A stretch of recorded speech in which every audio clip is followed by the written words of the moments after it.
Corners. They can be horrible things. You have to slow down but not too much, you have to turn in but not too little, and then you have to accelerate out but not too soon. However, as much as some corners can really drive you around the bend, time is gained and lost primarily through those corners. The best drivers can lose the least amount of speed and be on the power before anybody else. That's all wonderful, but how do ordinary sim racers like you or I stand a chance against these drivers? Well, let's dive into mastering the art of cornering. A corner consists of three distinct parts: the entry, the apex, and the exit. Each of these provides you with about 1,000 different ways of messing up and losing time to your competitors. So let's take a look at all three, one at a time. First up, corner entry.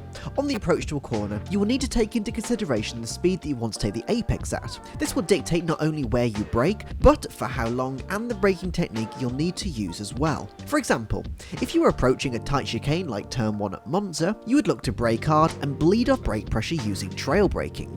However, if you were going into a fast sweeping corner, the braking would be far less heavy, still requiring some trail braking just to ensure the car stays pointing in the correct direction, but nothing like the approach you would use for the tight chicane. Also a consideration when approaching the corner is the line and subsequent steering angle you wish to use. Fernando Alonso in the recent Brazilian Grand Prix terrifically demonstrated how different approaches to a corner can be advantageous. When it comes to what line to use, you would typically be told a wide entry, shallow apex, and a wide exit is the correct line. This is because it widens the corner, using as much track as possible, enabling you to carry more speed through the apex. This is commonly referred to as the racing school line. However, you also have the wide entry to shallow exit and the shallow entry to wide exit. When approaching a corner, you must already be prepared for which approach you'd like to use. The racing school line isn't always the right approach though. A wide entry to shallow exit means you brake at a different point and accelerate at a different point too. Let's take Spa-Francorchamps Turn 1's La Source as a perfect example of where this might be useful. The biggest advantage of using this approach is that you are on the power earlier, which provides a better run down the subsequent straight. Because Turn 1 at Spa leads onto a straight, then Eau Rouge and Radial, which is flat in F1, and then to another long flat out section, a good exit from La Source is vital to be competitive down the straight. A shallow entry and wide exit is a fairly uncommon approach for ordinary racing as it compromises corner exit too much, but it does have its place because it is an ideal line to use when overtaking someone. More specifically, if you want to dive bomb someone into Narnia, this is the optimal line. When talking about racing lines and braking techniques, we could get ourselves into a rabbit hole discussing all the different approaches required for different types of cars. For example, front wheel drive cars understeer, so you'll need to lighten the load on the front tyres by minimising time turning. Then rear wheel drive cars like oversteering. If the rear is too loaded, the car will jolt into a spin and you will lose control. You can manipulate the car with different lines, throttle usage and brake techniques to minimise the chance of losing control. So on the approach, you customise your braking and line to suit the car and corner in question. Now let's move on to the apex phase. On the surface, the apex is where it all happens. It's the middle of the corner, so it is the corner. But it's also arguably where the least input is involved. You see, you've already done the work preparing for the corner and the tricky managing the exit throttle is still to come. But there's still important things to understand. During the apex phase, there are three things you need to be concerned about: your steering, throttle, and brake. Seems obvious, but let's start with steering. One thing in particular that you need to pay close attention to is the curb type. Is it a nice flat rumble strip or is it a raised curb?